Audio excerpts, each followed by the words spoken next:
الحمد لله الواحد الأحد الفرد الصمد الذي لم يلد ولم يولد ولم يكن له كفوا أحد ونشهد أن لا إله إلا الله وحده لا شريك له ونشهد أن سيدنا ونبينا ومولانا محمدا عبد الله ورسوله بلغ الرسالة وأدى الأمانة ونصح الأمة وجاهد في سبيل الله حق جهاده حتى أتاه اليقين. أما بعد، أعوذ بالله من الشيطان الرجيم. بسم الله الرحمن الرحيم. إن الذين يؤذون الله ورسوله لعنهم الله في الدنيا والآخرة وأعد لهم عذابا مهينا.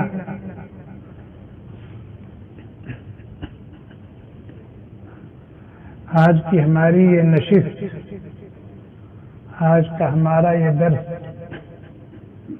جس کا موضوع ہے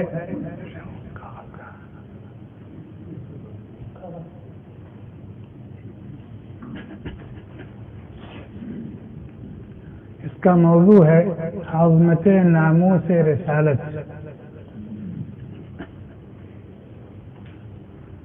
تمام ایمان والے اور تمام ایمان والیاں اللہ رب العزت کو اور اللہ کے پیارے نبی جناب محمد رسول اللہ صلی اللہ علیہ وسلم کو ٹوٹ کر چاہیں، ان سے بے پناہ محبت کریں، یہ شرعاً مطلوب ہے. اور ایسی محبت کہ اللہ اور اللہ کے نبی کی محبت ان کے ما سوا کی محبت پر غالب ہے. اور یہ محبت مطلوب ہے، جزو ایمان ہے. اگر کسی کو اپنے خالق و مالک سے ایسی محبت نہیں ہے، اپنے بے انتہا شفیق و مہربان نبی سے ایسی محبت نہیں ہے، تو وہ اپنے ایمان کی خیر منائے. قرآن کریم کی آیت ہے سورہ توبہ آیت نمبر 24. اللہ تبارک و تعالی نے اپنے حبیب سے کہا، قل، آپ فرما دیجئے کہ اگر تمہارے آباء و اجداد اور تمہاری آل اولاد اور تمہارے بھائی بندے اور تمہارے خاندان اور قبیلے اور تمہاری بیویاں اور تمہارے مال و منال اور تمہاری تجارت و کاروبار اور تمہارے بنگلے اور تمہاری کوٹھیاں اگر تمہارے نزدیک اللہ اور اللہ کے نبی سے زیادہ محبوب اور پسندیدہ اور پیارے ہیں، فَتَرَبَّصُوا حَتَّى يَأْتِيَ اللَّهُ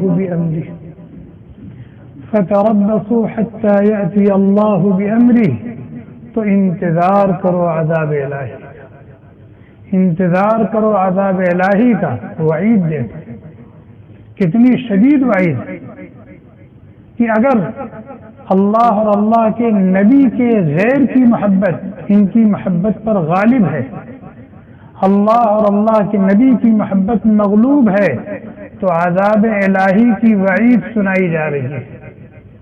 معلوم یہ ہوا کہ ایک ایمان والے اور ایک ایمان والی کے نزدیک اللہ اور اللہ کے نبی صلی اللہ علیہ وسلم کی محبت ان کے معاشرہ پر غالب ہوئی جائے. اللہ سے اتنی محبت کیوں کی جائے؟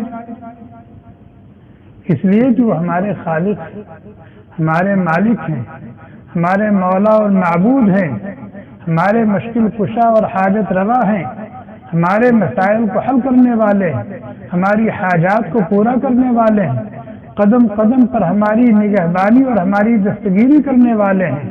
تو یہ ان کا حق ہے. اور نبی علیہ السلام کو ٹوٹ کر چاہا جائے اور ان سے بے پناہ محبت کی جائے، یہ کیوں؟ اس لیے کہ وہ اللہ کے محبوب ہے.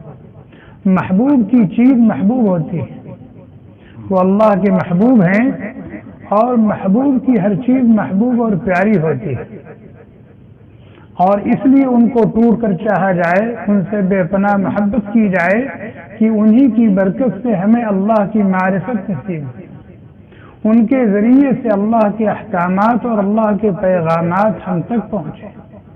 وہ ہمارے حق میں بے انتہا شفیق اور مہربان ہیں، ہمارے لیے تڑپتے تھے اور راتوں رات روتے تھے، اللہ سے ہمارے لیے خیر اور بھلائی مانگا کرتے تھے۔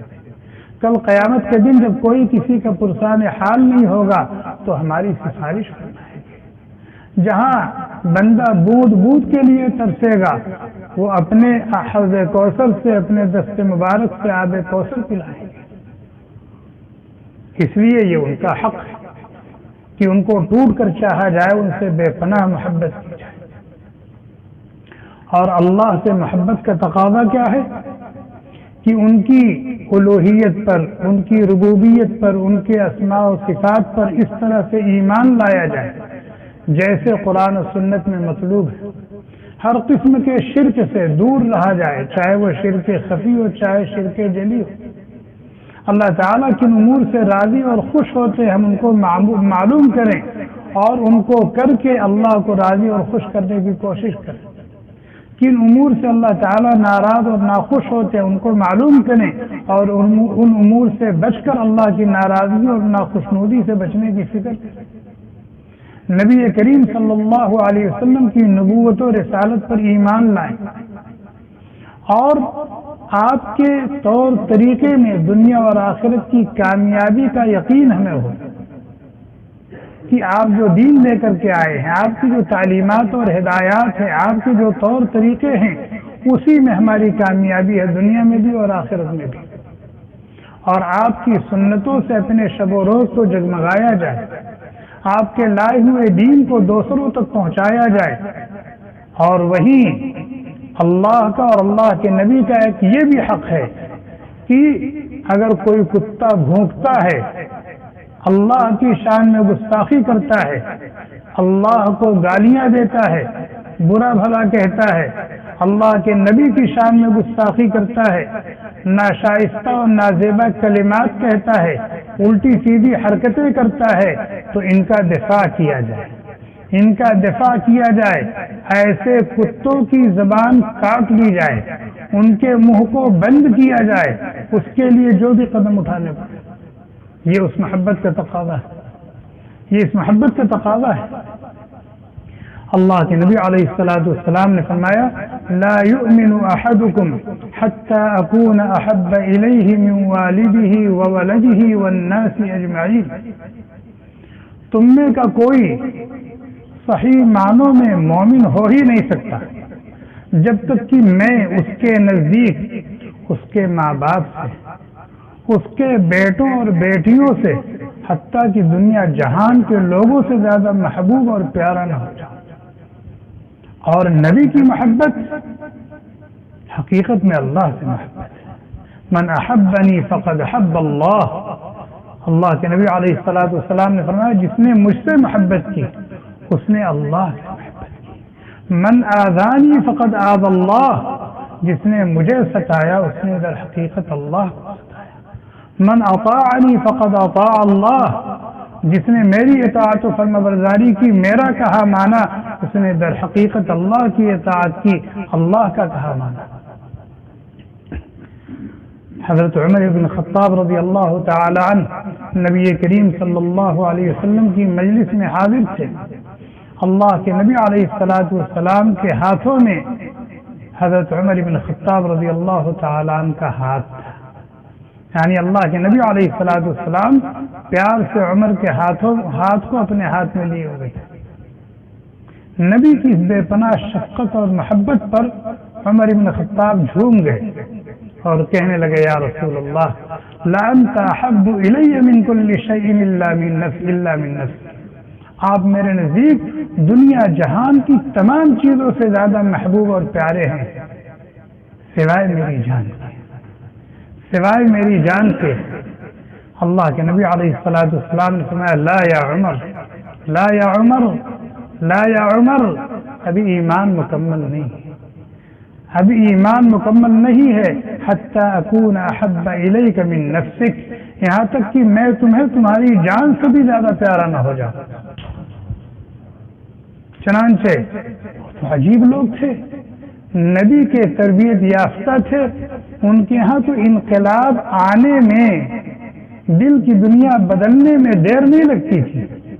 سر جھکایا اور پھر اٹھایا اور کہا لَأَنْتَ أَحَبُّ إِلَيَّ مِنْ كُلِّ شَيْءٍ حَتَّى مِنْ نَفْسِي، اے اللہ کے نبی علیہ السلام، آپ میرے نزدیک دنیا جہان کی تمام چیزوں سے زیادہ محبوب اور پیارے ہیں، یہاں تک کہ میری جان سے بھی زیادہ پیارے ہیں آپ۔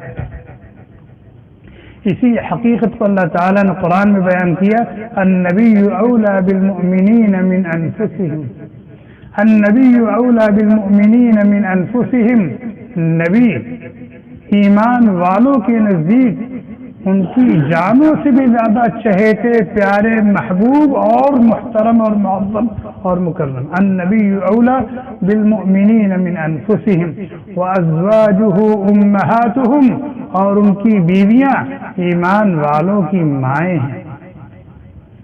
تو یہ شرعاً ہم سے مطلوب ہے۔ آج کا جو موضوع ہے وہ کیا ہے کہ اگر کوئی شخص نبی کریم صلی اللہ علیہ وسلم یا کسی بھی نبی کی شان میں نازیبہ کلمات کہتا ہے، گستاخی کرتا ہے، الٹی سیدھی حرکتیں کرتا ہے، چاہے زبان سے کرے، چاہے اپنے جسم کے کسی عضو کے ذریعے اشارہ وغیرہ کرے، یا کارٹون بنائے، یا اشعار کچھ بھی کرے، شرعاً اس کا حکم کیا ہے؟ شرعاً اس کا حکم کیا ہے؟ تو اس کے لیے میں قرآن کریم کی صرف 2 آیات آپ کے سامنے پیش کروں۔ آیات قرآن کریم کی بہت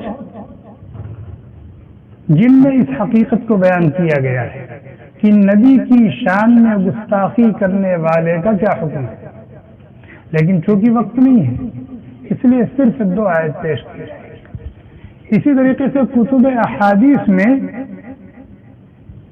تقریباً حدیث کی سب کتابوں میں باب ما جاء فی سب النبی صلی اللہ علیہ وسلم، اس عنوان کے تحت محدثین نے اس قسم کی احادیث کو جمع کیا ہے، اکٹھا کیا ہے، جس میں اس بدبخت کا حکم بیان کیا گیا ہے جو نبی کریم صلی اللہ علیہ وسلم چاہے کسی بھی نبی کی شان میں گستاخی کرے، زبان درازی کرے، کسی بھی طریقے سے نبی کو ایذا پہنچائے، ستائے، دکھ دے، تکلیف دے۔ ایک آیت ان الذین یؤذون اللہ ورسولہ لعنهم اللہ فی الدنیا والآخرہ واعد لهم عذابا مہینا، یہ آیت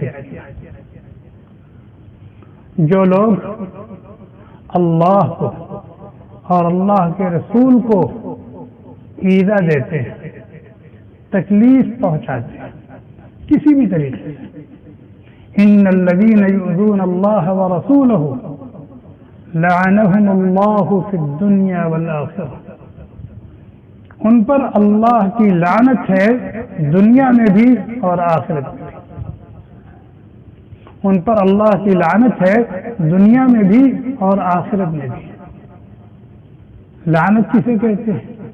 اللہ کی رحمت سے دور ہو جانا، یعنی اللہ تعالیٰ ایسے بدبختوں کو اپنی رحمت سے دور کر دیتے ہیں، اور جو اللہ کی رحمت سے دور کر دیا گیا وہ اللہ کی رحمت کے مظہر جنت اور جنت کی نعمتوں سے دور کر دیا گیا، اللہ کی رضا اور خوشنودی سے وہ محروم کر دیا گیا، اللہ کی زیارت اس کے دیدار سے وہ محروم کر دیا گیا، اور جو اللہ کی رحمت سے دور کر دیا گیا وہ اللہ کے غضب کے قریب ہو گیا، جو جنت اور جنت کی نعمتوں سے دور ہو گیا وہ جہنم اور جہنم کے گوناگو عذاب میں چلا گیا، اور جس کو اللہ کی رضا نہیں ملی وہ اللہ کا مغضوب اور معصوم ہوا۔ اور آگے فرمایا وَأَعَدَّ لَهُمْ عَذَابًا مُهِينًا، اور اللہ تعالیٰ نے ایسے بدبختوں کے لیے آنے والی زندگی میں ذلت آمیز عذاب تیار کر رکھا ہے، ذلت آمیز عذاب تیار کر رکھا ہے۔ عذاباً علیمہ نہیں کہا، عذاباً مہینہ کہا، یعنی عذاب تو ہوگا اور سخت سے سخت عذاب ہوگا، اور اس عذاب کے اندر اس کے لیے ذلت اور رسوائی کا بھی سامان ہوگا۔ کیوں؟ اس لیے کہ اس نے دنیا میں زبان درازی کر کے نبی کو رسوا کرنا چاہا تھا، نبی کو رسوا کرنا چاہا تھا، اس لیے ایسا عذاب اس کو دیا جائے گا جس میں دکھ اور تکلیف تو ہوگی، دکھ اور تکلیف کے ساتھ ذلت اور رسوائی بھی ہوگی۔ ایک آیت اگر آپ سے یہ پوچھا جائے کہ اس آیت کریمہ سے آپ نے کیا سمجھا کہ اگر کوئی نبی کو ستاتا ہے، نبی کی شان میں گستاخی کرتا ہے، نبی کو کسی بھی طریقے سے زندگی میں یا وفات کے بعد ایذا دیتا ہے، تو اس کا کیا حکم نکلا اس آیت کریمہ سے؟ دوسری آیت اللہ تعالیٰ فرماتے ہیں وَمِنْهُمُ الَّذِينَ يُؤْذُونَ النَّبِيَّ وَيَقُولُونَ هُوَ أُذُنٌ۔ منافق کہتے ہیں جو دل میں کفر کی گندگی کو چھپائے ہوئے ہو، دل میں کفر کی گندگی کو چھپائے ہوئے ہو اور اپنی زبان سے مومن ہونے کا، مسلمان ہونے کا دعویٰ کرے، دم بھرے، اسے کہا جاتا ہے منافق۔ اور پوری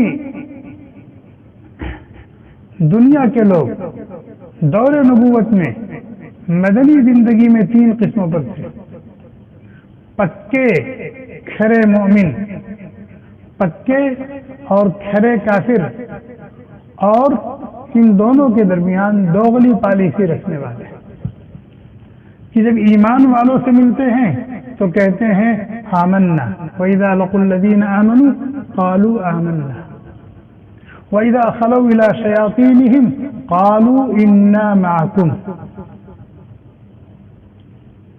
اہل ایمان کے لیے یہ کھلا ہوا دشمن اتنا خطرناک نہیں ہے جتنے خطرناک یہ درمیان والے ہیں، کہ اپنا نام احمد رکھے ہوئے، محمد رکھے ہوئے، عبداللہ رکھے ہوئے، عبد الرحیم رکھے ہوئے، اور مسلمانوں کے درمیان اٹھتے ہیں، بیٹھتے ہیں، کھاتے ہیں، پیتے ہیں، رہتے ہیں، سہتے ہیں، اور ان سے محبت کا دم بھرتے ہیں، اور پھر دھیرے دھیرے جڑ بھی کاٹتے ہیں۔ ہر دور اور ہر زمانے میں مسلمانوں کو جتنا نقصان ان بدماشوں سے پہنچا ہے، یہود سے نہیں پہنچا، نصارہ سے نہیں پہنچا، اور کفار اور مشرکین سے، مجوس سے اور دہریوں سے نہیں پہنچا، جتنا نقصان ہر دور اور ہر زمانے میں ان منافقین یا منافقین صفت لوگوں سے پہنچا اور پہنچ رہا۔ سورہ بقرہ میں اللہ تعالیٰ نے ان لوگوں کا تذکرہ چند آیات میں کیا ہے جو پکے مومن ہیں، اور تذکرہ کر کے فرمایا اولئک علی ھدی من ربہم واولئک ھم المفلحون، 3 آیت ہیں۔ اور جو پکے کافر ہیں ان کا تذکرہ صرف 2 آیت میں کیا ہے، ان الذین کفروا سواء علیہم اانذرتہم ام لم تنذرہم لا یؤمنون ختم اللہ علی قلوبہم وعلی سمعہم۔ اور منافقین کا تذکرہ اللہ تبارک و تعالیٰ نے کتنی آیت میں کیا؟ یہاں سے شروع کیا وَمِنَ النَّاسِ مَن يَقُولُ آمَنَّا بِاللَّهِ وَبِالْيَوْمِ الْآخِرِ، اور مکمل کیا ہے ان اللہ علی کل شیء قدیر پر، تقریباً 1.5 سیکنڈ، یہ اتنی خطرناک۔ تو میں یہ عرض کر رہا تھا کہ یہ اپنی زبان صاف کیا کرتے تھے، پس پشت نبی علیہ الصلوۃ والسلام کی شان میں گستاخیاں کرتے تھے، نبی کے صحابہ کو گالیاں دیا کرتے تھے، ان کو طعن و تشمیع کا نشانہ بنایا کرتے تھے۔ کسی نے ٹوکا کہ نبی کی شان میں گستاخی کرتے ہو، اتنے بدتمیز تم ہو، تو کہتے ہیں کہ ہوا اذن، ہمیں اس کی کوئی پرواہ نہیں، ہمیں اس کی کوئی پرواہ نہیں ہے۔ اگر تم ان کے یہاں پہنچا بھی دو گے یہ باتیں تو وہ تو کان ہیں، ہوا اذن، وہ تو کان ہیں، سر جھکا کے ہر ایک کی سن لیتے ہیں اور مان لیتے ہیں۔ تو ہم جائیں گے اور منہ بھر بھر کر کے قسمیں کھائیں گے اور اپنی صفائی دے دیں گے، اور وہ ہماری سچائی اور صداقت پر یقین کر لیں گے، ایمان رکھیں گے۔ اللہ تعالیٰ نے وَمِنْهُمُ الَّذِينَ يُؤْذُونَ النَّبِيَّ، ان منافقین میں سے کچھ بدبخت ایسے ہیں جو نبی کو ستاتے ہیں، نبی کی شان میں نازیبہ کلمات کہتے ہیں۔ وَيَقُولُونَ هُوَ أُذُنٌ، اب جب ٹوکنے والا ٹوکتا ہے تو کہتے ہیں کہ وہ تو کان ہے۔ ہم منہ بھر بھر کر کے قسمیں کھائیں گے اور الٹی سیدھی باتیں کہہ دیں گے تو وہ یقین کر لیں گے اور ہم بری ہو جائیں گے، بچ جائیں گے۔ آگے اللہ تعالیٰ فرما رہے والذین یؤذون اللہ ورسولہ لعنہم اللہ فی الدنیا والآخرہ واعد لهم عذابا مہینا۔ والذین یؤذون اللہ ورسولہ، وہ لوگ جو اللہ کو اور اللہ کے رسول کو ایذا دیتے ہیں، ستاتے ہیں، تکلیف پہنچاتے ہیں، اور یہاں اللہ کو کوئی تکلیف کیسے پہنچا سکتا ہے، اور اللہ کو کیسے تکلیف ہوگی؟ وہ تو ان کی شان میں تاثر ہے ہی نہیں، وہ تو مؤثر ہیں، تاثر ہے ہی نہیں، وہ تو مؤثر ہیں۔ تو ابھی بتایا تھا کہ اللہ کے نبی کو ستانا، ان کی شان میں گستاخی کرنا، یہ در حقیقت اللہ کو ستانا اور اللہ کی شان میں گستاخی کرنا۔ اس لیے جہاں نبی کو ایذا پہنچانے کی مذمت کی گئی ہے، وہاں نبی کی عظمت کو بیان کرنے کے لیے اللہ تعالیٰ نے اپنے کو بھی ذکر کر دیا۔ والذین یؤذون اللہ ورسولہ، اور جو لوگ اللہ کو اور اللہ کے رسول کو ایذا دیتے ہیں، لعنہم اللہ فی الدنیا والآخرہ، والذین یؤذون اللہ ورسولہ لعنہم اللہ فی الدنیا والآخرہ۔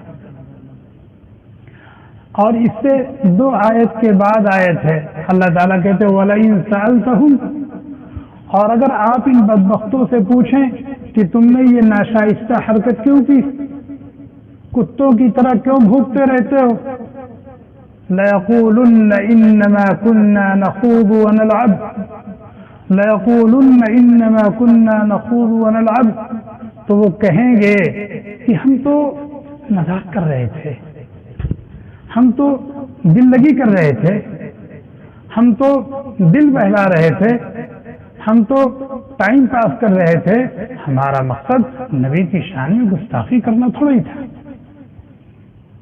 ہم اپنے ان باتوں میں سنجیدہ نہیں تھے، اور یہ جو آپ کے سامنے یہ الفاظ ہیں، ان کا جو معنی ہے، ان کی جو مراد ہے، وہ ہمارا مقصود نہیں تھا،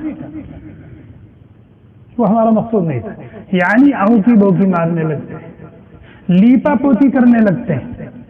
وَلَئِن سَأَلْتَهُمْ لَيَقُولُنَّ إِنَّمَا كُنَّا نَخُوضُ وَنَلْعَبُ قُلْ أَبِاللَّهِ وَآيَاتِهِ وَرَسُولِهِ كُنْتُمْ تَسْتَهْزِئُونَ، اے نبی صلی اللہ علیہ وسلم ان بدبختوں سے پوچھئے کہ کیا اللہ کے ساتھ، اللہ کی آیات کے ساتھ اور اللہ کے رسول کے ساتھ استہزاء کرتے ہیں، مذاق کرتے ہیں۔ لا تعتذروا، لا تعتذروا قد کفرتم بعد ایمانکم، بات مت بناؤ، بات مت بناؤ، لیپا پوتی مت کرو، قد کفرتم، تم کافر ہو چکے، تم کافر ہو چکے، بعد ایمانکم، اپنے دعوے، ایمان تو تھا ہی کہاں تمہارے پاس، تمہارے پاس تو ایمان تھا ہی نہیں، تم تو اپنے دل میں کفر کی گندگی چھپائے ہوئے ہو، لیکن زبان سے جو ایمان کا اظہار کرتے تھے، تمہاری خباثت کی وجہ سے، اس شرارت کی وجہ سے وہ بھی جاتا رہا، اس کا بھی بھرم پھوٹ گیا۔ لا تعتذروا قد كفرتم بعد ایمانکم ان نعف عن طائفة منكم نعذب طائفة بأنهم كانوا مجرمين، اگر ہم تم میں سے کچھ لوگوں کو معاف کر دیں تو کچھ دوسرے لوگوں کو جنہوں نے یہ شرارت کی ہے ہم انہیں ان کی شرارتوں اور خباثتوں کا مزہ ضرور چکھائیں گے، اس لیے کہ ہیں تو یہ مجرم، ہیں تو یہ مجرم۔ یہ آیت کریمہ ہے۔ اس سے آپ نے کیا سمجھا کہ نبی کی شان میں گستاخی کرنے والوں، نبی کو ستانے والوں کا شرعاً کیا حکم؟ مفسرین نے لکھا ہے کہ نبی علیہ الصلوۃ والسلام کی شان میں گستاخی ان کان جادا او مازحا او مستہزئا فهو کافر، چاہے اس نے سنجیدہ ہو کر کے یہ بات کہی ہو، چاہے اس نے ہنسی مذاق کے طور پر کہی ہو، اور چاہے استہزاء اور تمسخر کے طور پر کہی ہو، اگر وہ مسلمان ہے تو اس کو دائرہ اسلام سے خارج کر دے گا۔ اگر کسی مسلمان نے یہ حرکت کی ہے تو دائرہ اسلام سے خارج کر دے گا۔ یہ دو آیات اپنے ذہن میں رکھیں۔ باقی احادیث میں نے بتایا، کتب احادیث میں احادیث کا ایک بہت بڑا ذخیرہ ہے جس سے اس حکم پر روشنی پڑتی ہے۔ میں تو وہ احادیث لے آیا تھا لیکن سوء قسمتی وہ ابھی تک میرے یہاں پہنچی نہیں، جن ساتھی کو دیا تھا وہ کہیں رکھ کر کے بھول گئے۔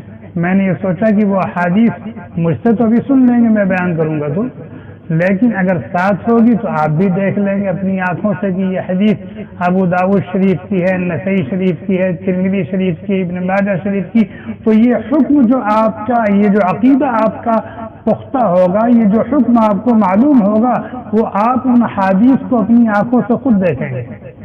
بہرحال وہ لینے کے لیے گئے ہیں، ابھی لے آئیں گے تو دے دیے جائیں گے۔ میں اس حدیث کا مفہوم زبانی بیان کر رہا ہوں۔ ابو داؤد شریف کی روایت ہے، اور یہ روایت نسائی شریف میں بھی ہے، ابن ماجہ میں بھی ہے، اور ترمذی میں بھی ہے، اور حدیث کی دوسری اور کتابیں ہیں ان میں بھی یہ حدیث موجود ہے، اور تفصیلی واقعہ۔ حضرت عبداللہ ابن عباس رضی اللہ تعالی عنہما کہتے ہیں کہ ایک نابینا صحابی تھے اور ان کے پاس ایک ام ولد تھی۔ ام ولد کسے کہتے ہیں؟ اس زمانے میں تو نہیں ہے، اس زمانے میں غلام اور بادیاں ہوتی تھی، غلام اور بادیاں۔ غلام کو عبد کہا جاتا تھا اور بادیوں کو امتن کہا جاتا تھا، اور اردو میں عبد کو غلام اور امتن کو بادی کہا جاتا ہے۔ اور جس طریقے سے انسان کے پاس ساز و سامان ہوتے ہیں وہ ان کو استعمال کرتا ہے، ان سے فائدہ اٹھاتا ہے، اور کسی کو ہدیہ کرنا چاہے تو ہدیہ کر دیتا ہے، بیچنا چاہے تو بیچ دیتا ہے، کسی کو عاریتاً دینا چاہے تو دے دیتا ہے۔ اپنی یہ گھڑی آپ چاہے کسی کو بیچ دیں، کسی کو ہدیہ کر دیں، کسی کو ایسے ہی عاریتاً دے دیں، بھائی تم فائدہ اٹھاؤ بعد میں واپس کر دیں۔ تو غلام اور بادی کا بھی یہی حکم تھا، وہ مثل ایک سامان کے تھے۔ اور جس طریقے سے انسان اپنی چیزوں کا مالک ہوتا ہے تو ان کا بھی مالک ہوتا تھا۔ وہ بنتے کیسے تھے؟ اس زمانے میں جب آپس میں جنگ ہوتی تھی، لڑائی ہوتی تھی، اور گرفتاریاں عمل میں آتی تھی، تو اس زمانے کی طرح سے نہیں کہ ان کو جیل کی سلاخوں میں ٹھوس دیا جائے اور اسی میں سڑایا جائے، ان کی صلاحیتوں کو تباہ و برباد کیا جائے، ختم کیا جائے، اور پھر ان کے اخراجات کا ایک بڑا بوجھ قوم کے سروں پر لاد دیا جائے۔ اس طرح کی نادانی وہ نہیں کرتے تھے۔ یہ اس زمانے میں نادانی انتہائی درجے کی حماقت اور غباوت ہے کہ آپ ایک ایک ملک میں، ایک ایک جیلوں میں ہزاروں لوگ بھرے ہوئے، بھائی ان کا کھانا، ان کا کپڑا، ان کا رہنا سہنا، ان کی دیکھ بھال، ان کی دوا علاج کہاں سے آ رہی؟ قوم کے سر پر اس کا بوجھ ہے۔ کوئی بہترین ڈاکٹر ہے، جیل کی سلاخوں میں ہے، اس کی صلاحیت ضائع ہو رہی ہے۔ کوئی بہترین انجینئر ہے، کسی جرم کی وجہ سے جیل کی سلاخوں میں چلا گیا اور اس کی صلاحیت ضائع ہو رہی ہے۔ کوئی بہترین طاقتور عامل اور مزدور ہے، باہر ہوتا تو بڑے بڑے کارنامے انجام دیتا، لیکن جیل میں پڑ رہا ہے۔ تو اس زمانے میں اس طرح کی نادانی لوگ نہیں کرتے تھے۔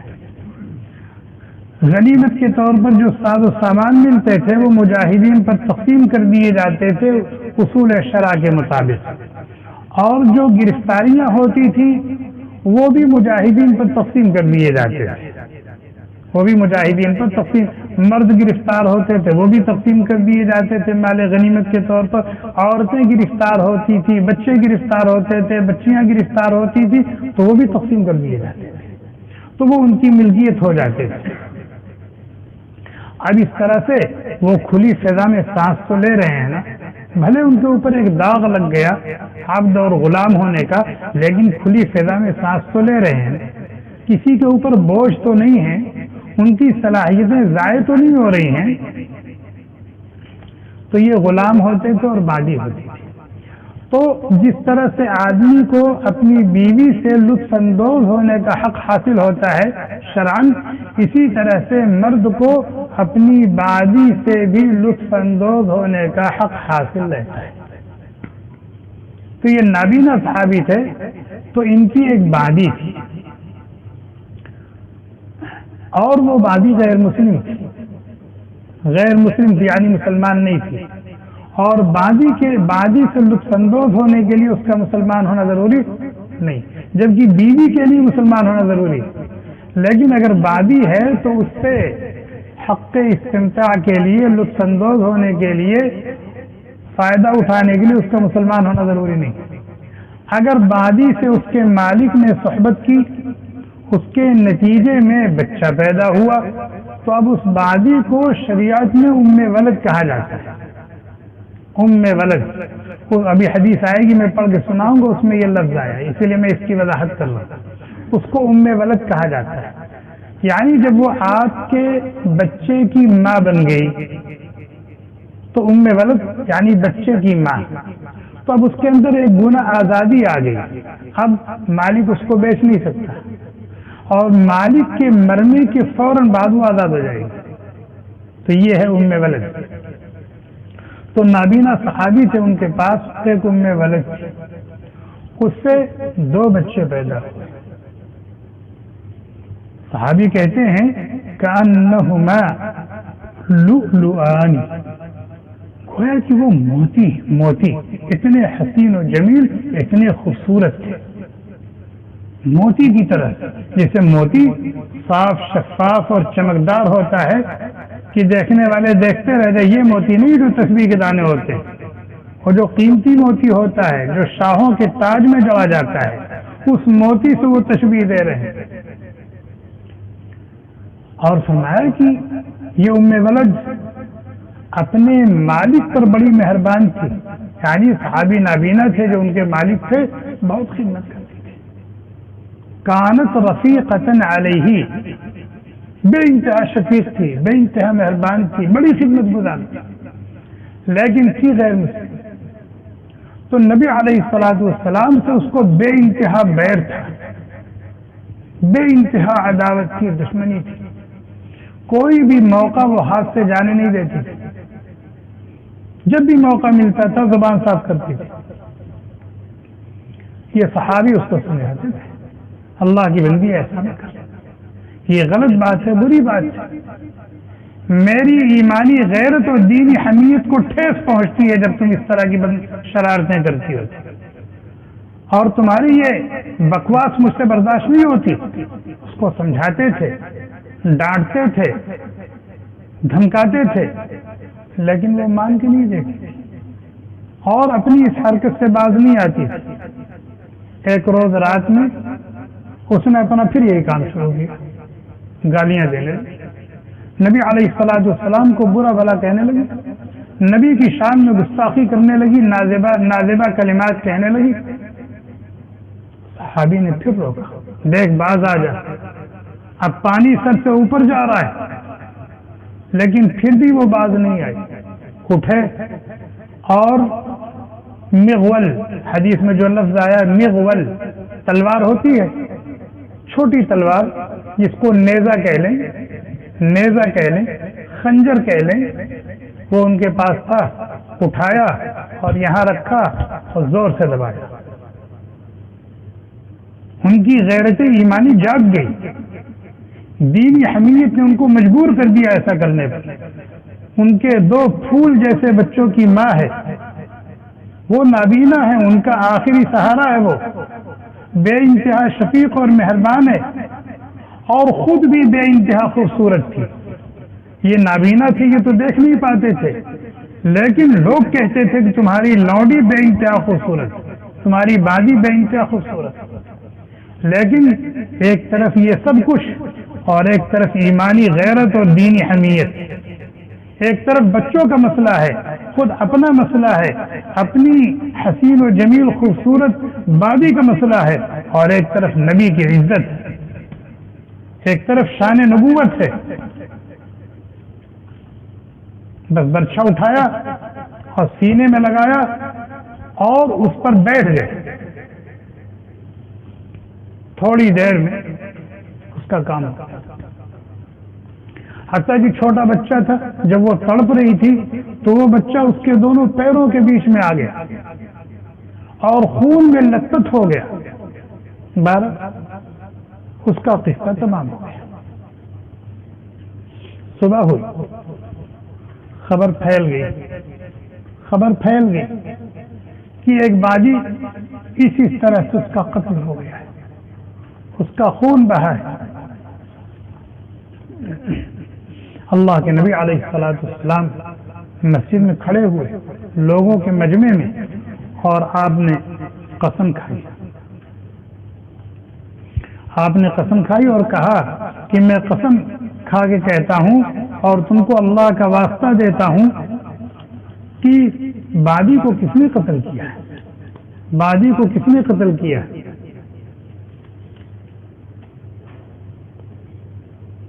فلما اصبح ذکر ذلك لرسول اللہ صلی اللہ علیہ وسلم فجمع الناس. آپ نے لوگوں کو اکٹھا کیا. فقال انشد اللہ رجلا فعل ما فعل لی علیہ حق. جس نے بھی یہ حرکت کی ہے میں اللہ کا واسطہ دیتا ہوں، میرا اس کے اوپر حق ہے. وہ کھڑا ہو جائے اور بتائے کہ کس نے یہ کام کیا.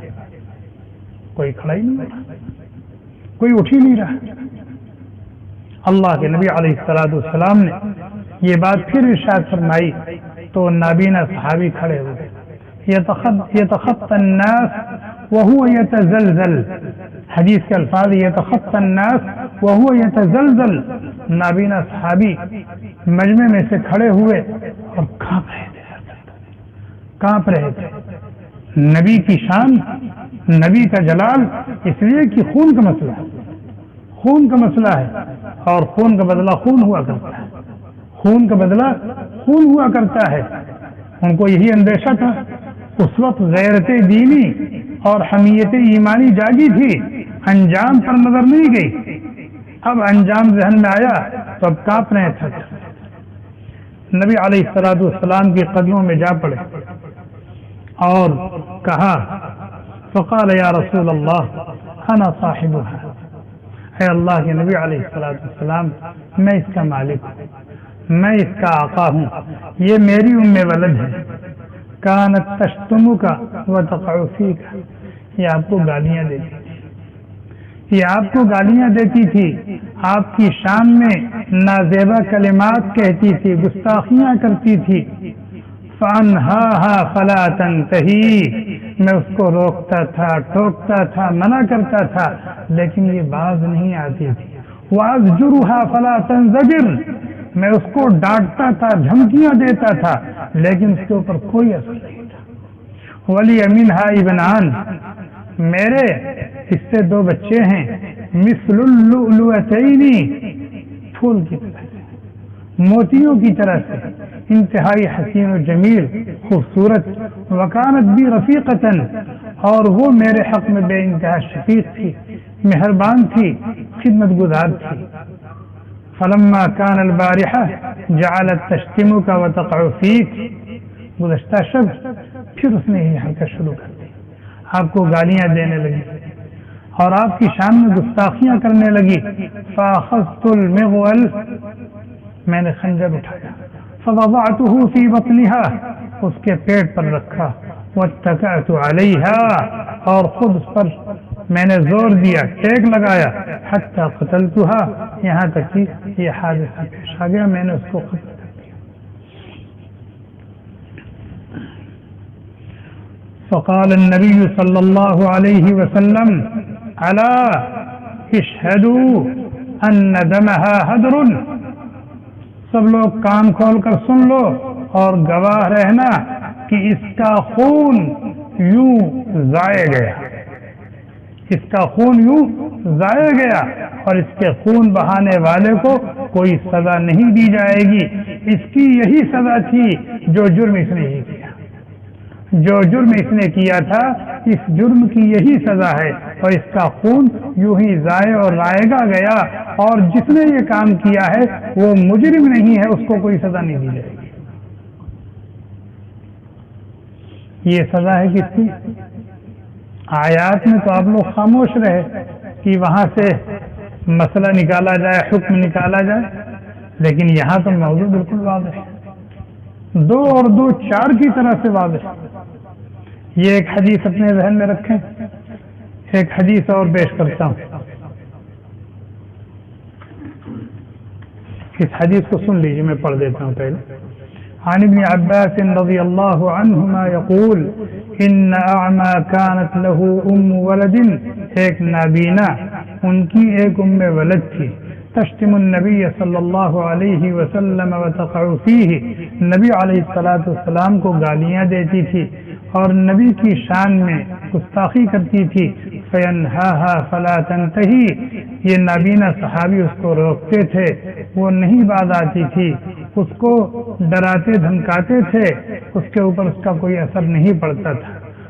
قال عبداللہ بن عباس رضی اللہ تعالی عنہما نے فرمایا فلما كانت ذات لیلة، چنانچہ ایک رات، جعلت تقع فی النبی صلی اللہ علیہ وسلم وتشتمہ، وہ پھر نبی علیہ الصلوۃ والسلام کو گالی دینے لگی، برا بھلا کہنے لگی، فاخذ المغول، تو نابینا صحابی نے خنجر اٹھایا، فوضعه فی بطنها، اس کو اس کے پیٹ پر رکھا، واتکا علیہا فقتلها، اور اس پر زور دیا اور چنانچہ اس کو قتل کر دیا، فوقع بین رجلیہا طفل، 2 بچوں میں سے ایک بچہ تڑپ کر اس کے دونوں پیروں کے بیچ میں آ گیا، فلطخت ما هناك بالدم، چنانچہ وہ بچہ بھی خون میں لت پت ہو گیا، مرا نہیں، وہ صرف خون میں لت پت ہو گیا۔ فلما اصبح، جب صبح ہوئی تو یہ واقعہ نبی کریم صلی اللہ علیہ وسلم سے ذکر کیا گیا، فجمع الناس، تو آپ نے لوگوں کو جمع فرمایا، فقال، اور فرمایا، انشد اللہ، میں اللہ کا واسطہ دیتا ہوں کہ کس شخص نے یہ کام کیا ہے، جس شخص نے یہ حرکت کی ہے، لی علیہ حق، میرا اس پر حق ہے، اللہ یہ کہ وہ کھڑا ہو کر کے بتائے کہ اس کی وجہ کیا ہوئی۔ فقام الاعمى، چنانچہ نابینا صحابی کھڑے ہوئے، یتخطى الناس، لوگوں کی گردنیں پھلانگتے ہوئے آگے بڑھے، وہو یتزلزل، اور وہ کانپ رہے تھے، حتی قعد بین یدی النبی صلی اللہ علیہ وسلم، یہاں تک کہ وہ بیٹھے نبی کریم صلی اللہ علیہ وسلم کے سامنے اور فرمایا، اے اللہ کے رسول، انا صاحبها، میں اس کا مالک ہوں، وہ آپ کو گالی دیتی تھی اور آپ کی شان میں نازیبہ کلمات کہتی تھی، میں نے اس کو روکا، وہ باز نہ آئی، میں نے اس کو ڈرایا دھمکایا، اس کے اوپر کوئی اثر نہیں ہوا، ولی منہا ابنان، اور میرے اس سے 2 موتیوں جیسے خوبصورت بچے ہیں، اور وہ میرے اوپر بڑی مہربان تھی۔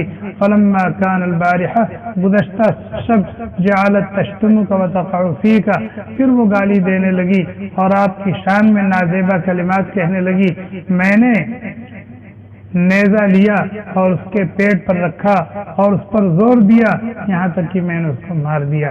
نبی علیہ الصلوۃ والسلام نے فرمایا، الا اشہدوا ان دمها ہدر، سن لو، گواہ رہنا کہ اس کا خون ضائع گیا، خون بہانے والے پر کوئی سزا نہیں ہے، خون بہانے والے تو کوئی سزا نہیں ہے۔ سب حدیث ہیں، یہ جو اوراق میں الٹ رہا ہوں یہ سب حدیث ہیں اسی موضوع سے متعلق، لیکن بہت لمبی لمبی حدیث ہے. ایک حدیث اور سناتا ہوں آپ کو.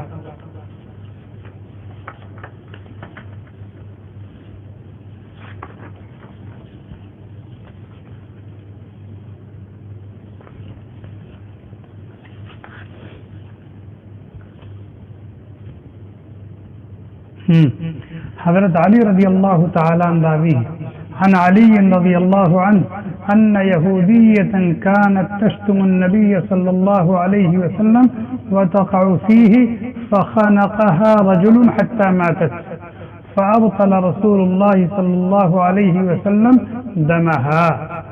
ابو داؤد شریف کی روایت ہے، ترمذی، نسائی، ابن ماجہ اور حدیث کی دوسری کتابوں میں بھی یہ حدیث موجود ہے.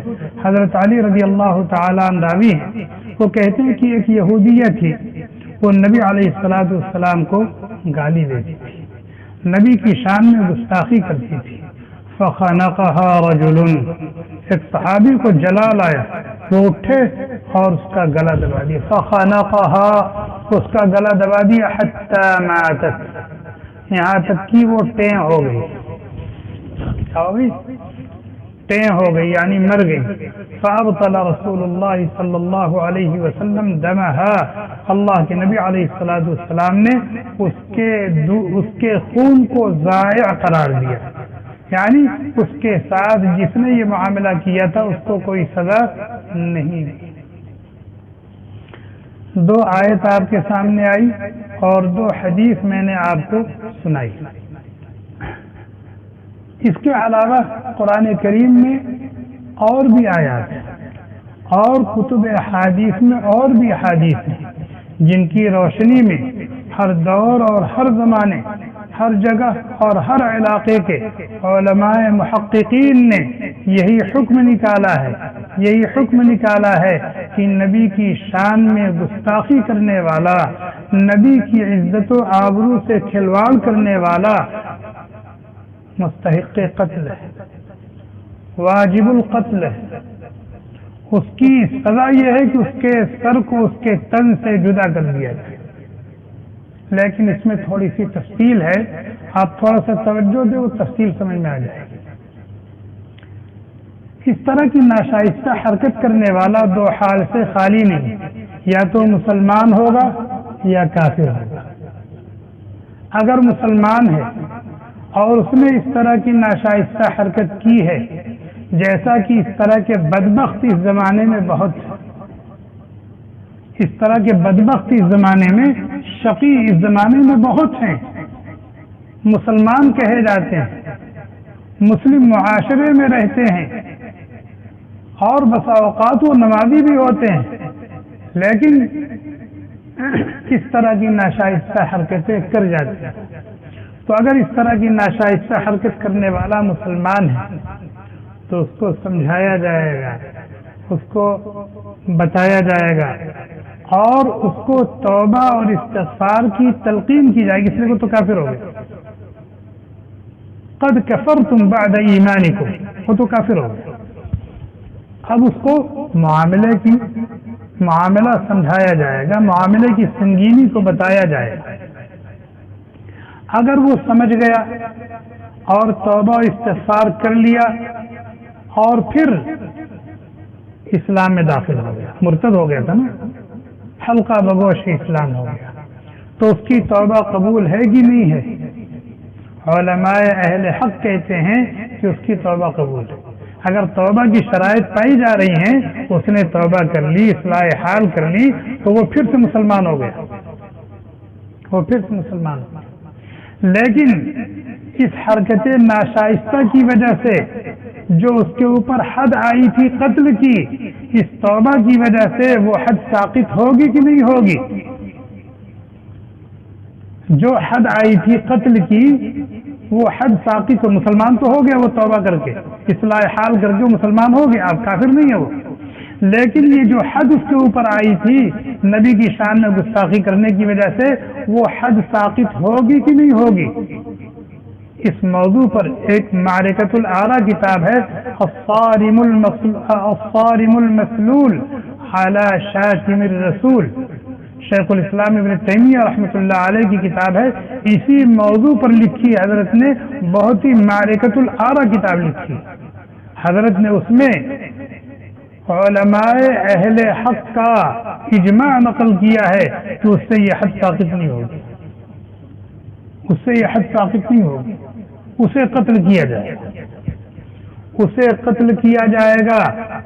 فیقتل مسلما، اور وہ مسلمان ہو کر مرے گا، مسلمان ہو کر مرے گا.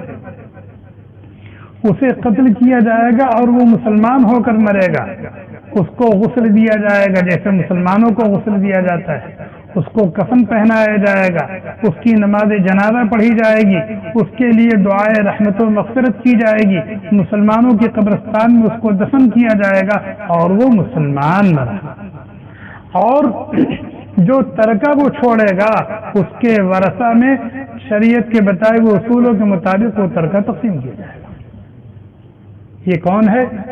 مسلمان تھا اور یہ ناشائستہ حرکت کی، پھر توبہ کر کے پھر مسلمان ہو گیا، یہ اس کا حکم ہے. اور اگر اس کو سمجھایا گیا، بجھایا گیا، معاملے کی سنگینی کو بتایا گیا لیکن اس نے سمجھ کے نہیں دیا تو اب وہ کیا ہے؟ مرتد ہے. اب وہ مرتد ہے، اسے قتل کیا جائے، اسے قتل کیا جائے گا. لیکن یقتل کافرا، یہ کافر ہو کر مرے گا. پہلا تو مسلمان ہو کے مرا تھا لیکن یہ کافر ہو کر کے مرے گا، اور جب کافر ہو کر کے مرے گا لا یغسل، غسل نہیں دیا جائے گا، ولا یکفن، کفن نہیں پہنایا جائے گا، لا یصلی علیہ، نماز جنازہ نہیں پڑھی جائے گی، اور ولا یدفن فی مقابر المسلمین، مسلمانوں کے قبرستان میں اس کو دفن نہیں کیا جائے گا. جیسے ایک جانور مرتا ہے اس کو اس کی سڑاہند، اس کی بدبو سے، اس کے ضرر سے بچنے کے لیے گڈھا کھود کر کے اس میں ڈال دیا جاتا ہے، مٹی سے دبا دیا جاتا ہے، اس طرح سے اس کے ساتھ ہی معاملہ کیا جائے گا. اور اگر اس کے پیچھے کچھ ترکہ ہے تو پھر اس کے ورثہ میں وہ ترکہ تقسیم نہیں کیا جائے گا، اس لیے کہ مسلمان کافر کا وارث نہیں ہوتا، مسلمان کافر کا وارث نہیں ہوتا، اس کے مال کو بیت المال میں جمع کر دیا جائے گا. یہ کس کا حکم ہے؟ جب مسلمان نے یہ شرارت کی ہے اور پھر اس کے بعد اس نے توبہ کی اور مسلمان ہو گیا، یا اس نے توبہ نہیں کی اور اپنی اس حرکت پر ڈٹا رہا، اڑا رہا، تو یہ دونوں کا حکم آ گیا. اور اگر یہ ناشائستہ حرکت کرنے والا یا یہ ناشائستہ حرکت کرنے والی یہودیہ ہے، عیسائیہ ہے، کافرہ ہے، مشرکہ ہے، مجوسیہ ہے، دہریہ ہے، تو اس کا حکم آپ نے پڑھا ہے، اس کا حکم آپ نے پڑھا ہے. اس کو سمجھایا جائے گا، نصیحت کی جائے گی.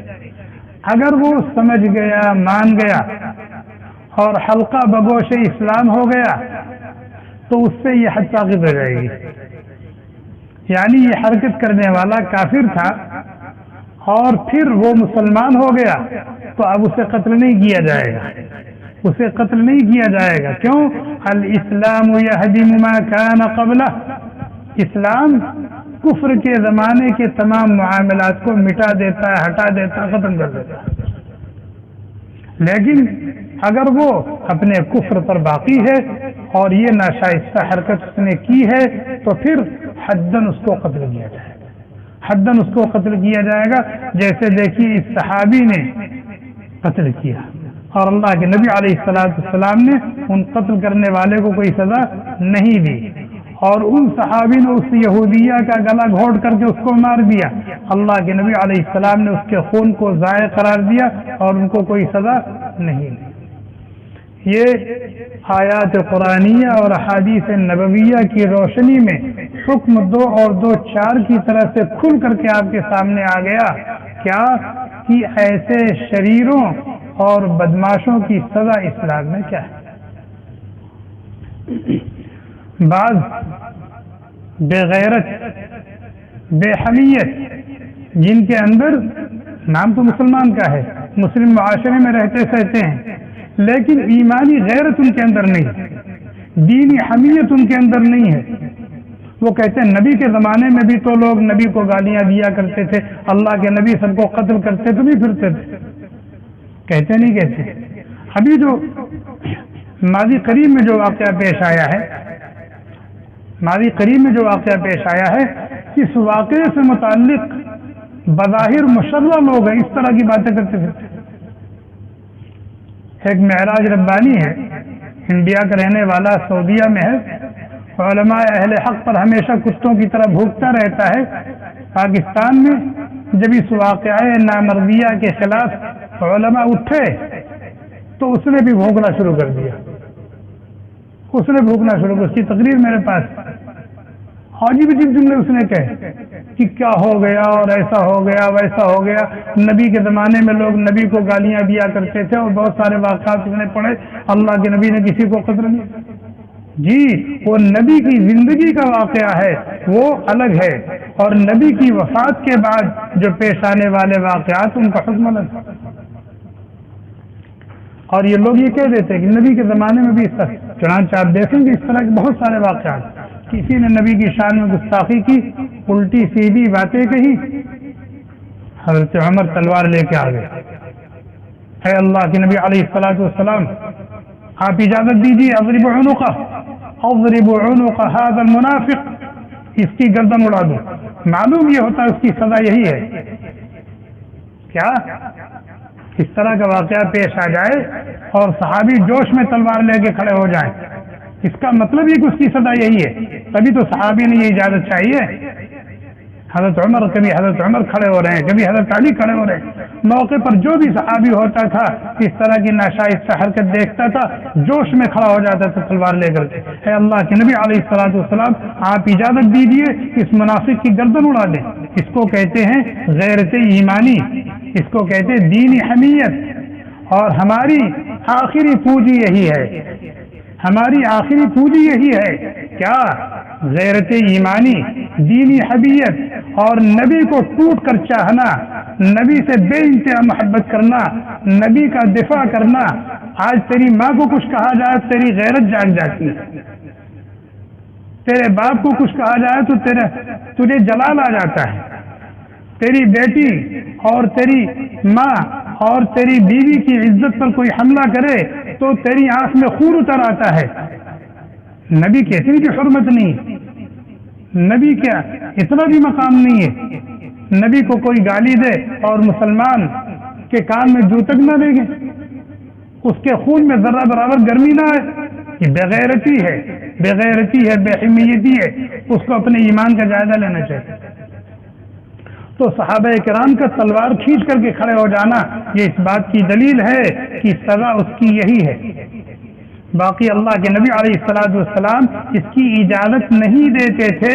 یہ ان کی شان کریمی تھی، ان کی شان کریمی تھی. بے انتہا شفیق تھے، بے انتہا کریم تھے، بے انتہا مہربان تھے. اپنی ذات کے لیے کسی سے انتقام لینا پسند نہیں کرتے تھے، اپنی ذات کے لیے کسی سے انتقام لینا، بدلہ لینا پسند نہیں کرتے تھے. اور کبھی مصلحتاً آپ ایسا نہیں کرنے دیتے تھے. چنانچہ بعض موقعوں پر کہا دعہ یقول الناس محمدا یقتل اصحابہ، چھوڑ دو، رہنے دو، ورنہ لوگ کہیں گے کہ محمد اپنے ساتھیوں کو قتل کرواتے ہیں. تو وہاں اللہ کے نبی نے اس جرم کرنے والے کو جرم کی سزا اس لیے نہیں دی کہ خلاف مصلحت تھا، خلاف مصلحت. اور کعب ابن اشرف یہودیوں کا سردار بہت بڑا آدمی تھا، بہت مالدار، بہت وجیح آدمی تھا، لیکن زبان صاف کیا کرتا تھا. نبی علیہ الصلوۃ والسلام جیسا شفیق اور مہربان، انک لعلی خلق عظیم، آپ کا دل تنگ ہو گیا. آپ نے ایک مرتبہ حاضرین سے کہا من لکعب، من لکعب. کعب کو اس کی شرارتوں، خباثوں، اس کی بدماشیوں کا مزہ کون چکھائے گا؟ اس نے اللہ کو تکلیف پہنچائی ہے، اللہ کے نبی کو ستایا ہے، دکھ دیا. ایک صحابی کھڑے ہو گئے، آنا یا رسول اللہ. لمبی حدیث ہے، یہاں میرے پاس موجود ہے، لمبی حدیث ہے، اس کو نہیں سناؤں گا ورنہ اور دیر ہو جائے گی. میں یہ کہہ رہا تھا کہ نبی علیہ الصلوۃ والسلام کے زمانے میں اس طرح کے بہت سے واقعات پیش آئے ہیں. اللہ کے نبی علیہ الصلوۃ والسلام نے کبھی مجرم کو سزا دی ہے؟ زیادہ تر آپ نے معاف کر دیا. کیوں؟ نبی کا حق تھا، یہ نبی کا حق تھا، اور صاحب حق کو اپنا حق معاف کرنے کا حق ہوتا ہے. صاحب حق کو اپنا حق معاف کرنے کا حق ہوتا ہے. اب جب اللہ کے نبی علیہ الصلوۃ والسلام دنیا سے تشریف لے گئے اور اس طرح کی شرارت کوئی کرتا ہے تو آپ کو یہ حق نہیں ہے کہ آپ نبی کا حق معاف کر دیں. ہاں، نبی کو یہ حق تھا کہ وہ اپنا حق معاف کر دیں، اس لیے کہ حدود نافذ کی جاتی ہیں جب مطالبہ ہوتا ہے، صاحب حق کی طرف سے مطالبہ ہوتا ہے. اور یہاں جب وہ نہیں رہے اور یہ ان کا حق ہے تو پھر آپ کو ان کا حق معاف کرنے کا حق نہیں ہے، بلکہ آپ ان کا حق وصول کیجیے. آپ اس کے ذمہ دار ہیں، آپ اس کے ذمہ دار ہیں. ایک بات چھوٹی سی، اس لیے کہ وقت زیادہ ہو رہا ہے. آج ہم اس مسئلے کو بہت اہمیت نہیں دیتے. یار ایک عورت تھی، اس نے اس طریقے سے کہہ دیا، نہ جانے کس نے سنا کس نے نہیں سنا، اور اس نے کیا کہا، اس میں بھی کنفیوژن ہے. مسئلہ عاصیہ کا نہیں ہے، یہاں مسئلہ عاصیہ کا نہیں ہے. عاصیہ کے نہ جانے میں عاصیہ نہیں کہتا اس کو. عاصیہ تو یہ ایک جنتی خاتون کا نام ہے، میں اس کو عاصیہ کہتے ہوں، نافرمان، گنہگار. مسئلہ عاصیہ کا کسی عورت کا کسی مرد کا نہیں ہے، بلکہ یہ مسئلہ دو تہذیبوں کا تصادم ہے. دو تہذیبوں کا تصادم ہے، اور یہ مسئلہ صرف اس ملک کے مسلمانوں کا نہیں جس ملک میں اس طرح کا واقعہ پیش ہے، صرف پاکستان کا نہیں ہے، صرف ڈینمارک کا نہیں ہے، بلکہ پوری امت مسلمہ کا مسئلہ ہے. دنیا کے جس کونے میں بھی مسلمان رہتا ہے یہ اس کا اپنا مسئلہ ہے، اس کے دین کا، اس کے ایمان کا، اس کے عقیدے کا مسئلہ ہے. اور ہر مسلمان کی غیرت دینی کو پھڑک جانا چاہیے. ایسے میں غیرت دین بھائی عاصیہ جیسے جیسے نہ جانے کتنے اس کے ہم مذہب پاکستان کی جیلوں میں سڑ رہے ہیں، نہیں سڑ رہے، دوسرے ملکوں کی جیلوں میں سڑ رہے ہیں. یہودی سڑ رہے ہیں، عیسائی سڑ رہے ہیں، مشرک اور کافر سڑ رہے ہیں، کتنے لوگ سڑ رہے ہیں. لیکن عاصیہ ہی کے کیس کو عالمی موضوع کیوں بنایا گیا، انٹرنیشنل موضوع کیوں بنایا گیا؟ اور باقاعدہ پاکستان کو امداد دی جائے گی، شرط یہ ہے کہ عاصیہ کو بری کر دیا جائے. کیا ہے؟ ہم اس موضوع کو اہمیت نہیں دیتے، لیکن دنیا کفر اس موضوع کو کتنا اہم سمجھ رہی ہے. آپ ذرا اس کو سوچیں، دنیا کفر اس موضوع کو کتنا اہم سمجھ رہی ہے. ہم بے غیرت ہیں، ہمیں اس کا احساس نہیں. کیا پاکستان کو امداد دی جائے گی؟ ہماری ایک شرط ہے. کیا شرط ہے؟ عاصیہ کو باعزت بری کیا جائے، اور صرف بری نہ کیا جائے بلکہ ہمارے حوالے کر دیا جائے. تمام حدود و قیود کو پامال کر کے، اور پھر کس طرح سے اس کا استقبال ہوا. باقاعدہ برطانیہ کا وزیر اعظم پارلیمنٹ میں آ کر کے ممبران پارلیمنٹ کو خوشخبری سنا رہا ہے، اس کے کیس سے بری ہو جانے کی خوشخبری سنا رہا ہے، اور ممبران پارلیمنٹ جوش میں کھڑے ہو جاتے ہیں اور دیر تک تالیاں بجاتے رہتے ہیں، مٹھائیاں تقسیم ہوتی ہیں اور گلچھرے اڑتے ہیں. کیا ہے یہ؟ اور وقتاً فوقتاً اس طرح کے واقعات پیش آتے رہتے ہیں، پیش آتے رہیں گے. اور جو اس کو امریکہ بھی ہاتھ پھیلائے ہوئے آجا میری گود میں، برطانیہ بھی ہاتھ پھیلائے ہوئے آجا میری گود میں، فرانس بھی ہاتھ پھیلائے ہوئے آجا میری گود میں، جرمن ہاتھ پھیلائے ہوئے آجا میری گود میں، اور صرف تو نہیں، تیرا پورا قبیلہ، تیرا پورا خاندان آ جائے، ہم چشم برا ہے. کیا یہ موضوع کی اہمیت کو سمجھیں، موضوع کی اہمیت کو سمجھیں، موضوع کی اہمیت کو سمجھیں. یہ بے انتہا نازک اور انتہائی حساس موضوع ہے. ایک مسلمان بے نمازی ہو سکتا ہے، ایک مسلمان جھوٹا ہو سکتا ہے، ایک مسلمان شرابی ہو سکتا ہے، ایک مسلمان زانی ہو سکتا ہے، ایک مسلمان سود خور ہو سکتا ہے، لیکن اگر واقعات مسلمان ہے تو وہ اپنے نبی کی شان میں ناشائستہ کلمات کو برداشت نہیں کر سکتا، ناشائستہ کلمات کو برداشت نہیں کر سکتا، اور اگر اس نے برداشت کر لیا ہے اس کا نام محمد رہے، مسلمان نہیں ہو، وہ مسلمان نہیں ہے۔ یہ دشمنان اسلام موقع بموقع جیسے پانی میں پتھر مار دیا جاتا ہے نا کہ دیکھیں کتنی لہر ہے اس میں، کتنی گہرائی ہے، اسی طریقے سے اس طرح کے واقعات رونما ہوتے ہیں ہماری غیرت کو جانچنے کے لیے، ہمیں پرکھنے کے لیے کہ ہمارے ایمان میں کتنی گہرائی ہے، کتنی گہرائی ہے۔ اور جب تک مسلمان اللہ سے بے پناہ محبت کرے گا، اللہ کے نبی سے مر مٹنے کا جذبہ رکھے گا اور قرآن کریم کو اپنے سینے سے لگائے رہے گا، دنیا کی کوئی طاقت اس کا بال بیکار نہیں کر سکتی، بھلے وہ نماز نہ پڑھتا، بھلے وہ نماز نہ پڑھتا۔ یہ بالکل سرحد ہے، آخری لائن ہے، ادھر یا ادھر۔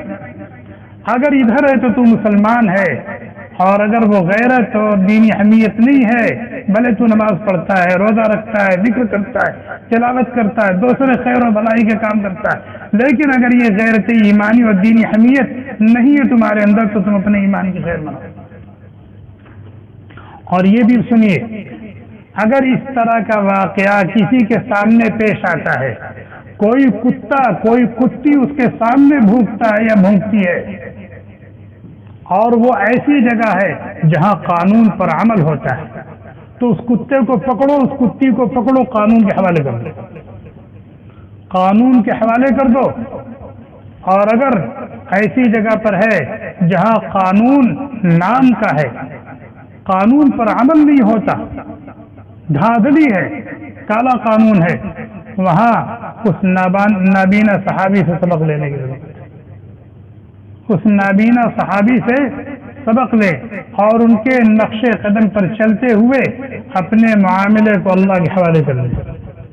غازی عالم الدین شہید رحمۃ اللہ علیہ کے نقش قدم پر چلو، ممتاز قادری شہید رحمۃ اللہ علیہ کے نقش قدم پر چلو، اور اس طرح کے بہت سے غازیان اسلام تاریخ میں موجود ہیں۔ یہ نبی علیہ الصلوۃ والسلام سے سچی محبت کا تقاضا ہے، سچی محبت کا تقاضا ہے۔ وقت نہیں ہے، ورنہ میں 20ویں حدیث اور 20ویں واقعات ابھی آپ کو سناتا حدیث کی روشنی، اور یہیں اللہ کے گھر میں بیٹھ کر کے یہ آیات اور یہ احادیث ہم نے سنی ہیں، پڑھی ہیں، ذرا اپنا محاسبہ کر لیں کہ اس سے پہلے ہمارا کیا حال تھا۔ ان آیات اور احادیث کو سننے سے پہلے، علماء اہل حق کے فتاوی کو سننے سے پہلے ہمارے دل کی کیفیت کیا تھی، اور اس طرح کے جو واقعات پیش آئے ہیں اس پر ہمارا رد عمل تھا۔ اللہ تبارک و تعالی ہم سب کو کہنے سننے سے زیادہ عمل کی توفیق عطا فرمائے۔ جو باتیں کہی گئیں، سنی گئیں، ان میں ہونے والی کمیوں کوتاہیوں کو اللہ تعالیٰ اپنے فضل سے معاف فرمائے، اور کہنے والے کو بھی اخلاص عطا فرمائے، سننے والوں کو بھی اخلاص عطا فرمائے، اور دینی حمیت اور ایمانی غیرت سے ہم سب کو مالا مال فرمائے۔ ہم سب کو توفیق دیں کہ ہم اپنے خالق و مالک کو، اپنے مولا و معبود کو ٹوٹ کر چاہیں، بے پناہ محبت کریں ان سے۔ والذین آمنوا اشد حبا للہ، جو اہل ایمان ہیں تو وہ تو اپنے خالق و مالک کو ٹوٹ کر چاہتے ہیں، بے پناہ محبت کرتے ہیں۔ اور اللہ ہمیں توفیق دے کہ ہم اپنے محبوب شفیق ترین نبی محمد صلی اللہ علیہ وسلم کو ٹوٹ کر چاہیں۔ ہم اپنے جسم و جان کا سودا تو کر سکتے ہیں، لیکن اپنے دین و ایمان کا سودا کبھی نہیں کر سکتے۔ اے اللہ ہمیں نبی کی سچی محبت عطا فرما، نبی کی ایک ایک سنتوں سے اپنے شب و روز کو منور کرنے کی توفیق عطا فرما، صحیح معنوں میں نبی علیہ الصلوۃ والسلام کا امتی بنا، نبی کی تعلیمات سے، نبی کی ہدایات سے، نبی کی ذات سے اللہ تعالی ہر طرح کا اپنی وسعت کے مطابق دفاع کرنے کی توفیق عطا فرما۔ اے اللہ جب تک تو ہمیں اس دنیا میں رکھ ایمان اور اعمال کے ساتھ، جب دنیا سے لے جا ایمان کامل پر موت نصیب فرما۔ اب تک ہم سے جو کمیاں کوتاہیاں ہوئی ہیں اے اللہ ہم اس پر نادم ہیں، شرمندہ ہیں، شرمسار ہیں، اے اللہ تجھ سے معافی کے خواستگار ہیں، اپنے فضل سے معاف فرما دے، ہمیں بھی معاف فرما دے، پوری امت کو معاف فرما۔ تیرے جتنے بندے جتنی بندیاں توحید اور ایمان کے ساتھ تیرے جوار میں پہنچ چکے ہیں ان کو اپنی رحمت کی چادر میں سمیٹ لے، ان کو کروٹ کروٹ جنت نصیب فرما، ان کی بال بال مغفرت فرما، ان کی قبروں کو نور سے منور فرما۔ اے اللہ دنیا کے چپے چپے میں اسلام کا بول بالا فرما، ہدایت کی ہواؤں کو چلا دے، ہدایت کی ہواؤں کو چلا دے، شریروں کے شر سے، فتنوں کے فتنوں سے، حاسدین کے حسد سے، کمینوں کے کمینہ پن سے، خبیثوں کی خباثت سے اللہ تعالی امت کی حفاظت فرما، امت کی حفاظت فرما، امت کی حفاظت فرما، شاعر دین کی حفاظت فرما، مساجد کی، مدارس کی، مراکز دعوت و تبلیغ کی اور مکاتب اسلامیہ کی حفاظت فرما۔ اے اللہ اے اللہ اے اللہ جن غیر مسلموں کے مقدر میں ایمان کی نعمت ہے، ایمان کی دولت ہے، ان کو مشرف اسلام فرما دے، اور جن کے مقدر میں ایمان نہیں ہے اے اللہ ان کے شر سے امت کی پوری حفاظت فرما۔ ہم نے جو کچھ مانگا ہے اپنے فضل سے وہ عطا فرما، جو نہیں مانگ سکے ہماری ضرورت ہے تو اس سے اچھی طرح واقف ہے، تو نے بہت کچھ بے مانگے دیا ہے وہ بھی عطا فرما دے۔ اے اللہ جس طرح تو نے اپنے پاک گھر میں ہمیں اکٹھا فرمایا ہے اے اللہ اپنے فضل سے، اپنے کرم سے، بغیر استحقاق کے ہم سب کو اپنی رحمتوں کے مظہر جنت میں بھی جمع فرما دے۔ اے اللہ اپنی رضا اور خوشنودی کا پروانہ عطا فرما، اپنے دیدار سے ہم سب کی آنکھیں ٹھنڈی فرما۔ ربنا تقبل منا انك انت السميع العليم وتب علينا يا مولانا انك انت التواب الرحيم سبحان ربك رب العزة عما يصفون وسلام على المرسلين والحمد لله جزاكم الله خيرا۔